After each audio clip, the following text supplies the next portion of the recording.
everyone, today I'm going to be doing my June wrap up. Sorry it's a bit late, but better late than never anyway. I read 3 books in the month of June and I quite enjoyed, or really enjoyed, all of them to be honest. There wasn't a one that I didn't enjoy. I think I had quite a good reading month in terms of quality, not so much quantity but what's new there. The first book I read was Me Before You by Jojo Moyes. This was just amazing. I loved it. This is about a girl called Lou who is pretty happy with her life, but she's not sure she still loves her boyfriend, and she is also about to lose her job. When Lou loses her job, she then goes to an interview to see if she can get the job of being a carer, and this is for a guy called Will. Now Will's been in a motorbike accident and he is completely paralysed apart from like neck upwards, and obviously he's in a wheelchair and he needs help on a daily basis for certain things, and Lou goes for this kind of job basically. When Lou and Will meet, we just find out so much about these two characters. Will is super sarcastic but so funny, and Lou is just so unique, so quirky. I've never read about a character like her before and I absolutely love these two. The plot kept me engaged all the way through. I could not say a bad word about this book. It was beautifully written and I just absolutely adored it. I also went to see the film at the weekend and I loved that too. I would say it's a bit of an emotional roller coaster though, so if you enjoy that kind of thing then definitely give this a read. If not, then you've been warned because it is very, very emotional. Of course I give this 5 out of 5 stars on Goodreads, and to be honest I think it's probably my favourite book of the year so far. The next book I read was my reread of the month, and that was Twilight by Stephanie Meyer. I am working my way through the series.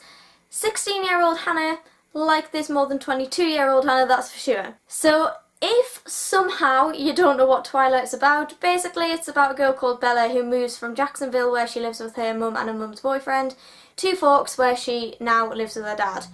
At school she meets a guy called Edward Cullen, and she thinks he doesn't like it to start with, but turns out there's reasons why he's acting the way he is, and she finds out he's a vampire.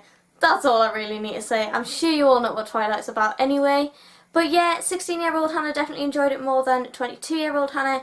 I just found that it was quite slow at parts and I got a little bit bored. I still, however, really like Alice's character. I think she's so funny to read about, so weird, quirky, and just really different, to be honest. So I really liked Alice's character. I also really like Carlisle. I think he's a great character too. But yeah, for me the plot was a little bit slow, so it's probably because I got a bit older and I kind of have read a lot more things now, so yeah, it's probably just because of that. But I do recommend it to younger readers because this book got so many other people reading and I thank it for that basically.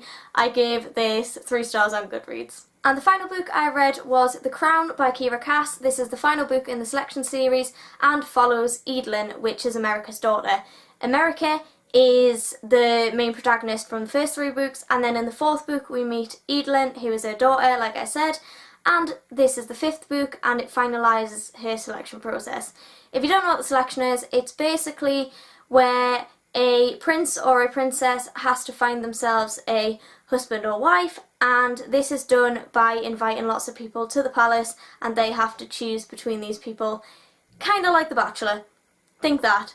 This is definitely a guilty pleasure read. I love this series. It is not the most amazing thing in the world, but it's so fun and I would definitely recommend it if you just want a nice, quick, easy read because it is so good.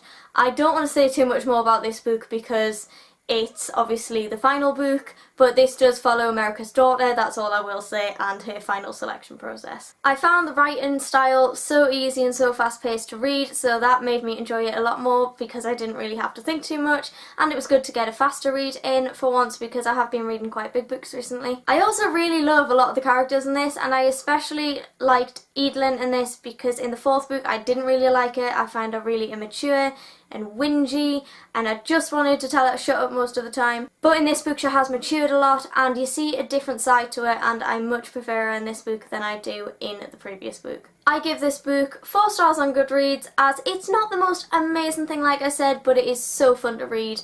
and I just love this series, and I'm glad I've got another one finished. So that's it for my June wrap up. I hope you've enjoyed it. Let me know in the comments below what you have read in the month of June and what's your favourite book that you've read last month, and also if you've enjoyed it, don't forget to give it a thumbs up and subscribe as always, and I will see you all in my next video very soon. Bye!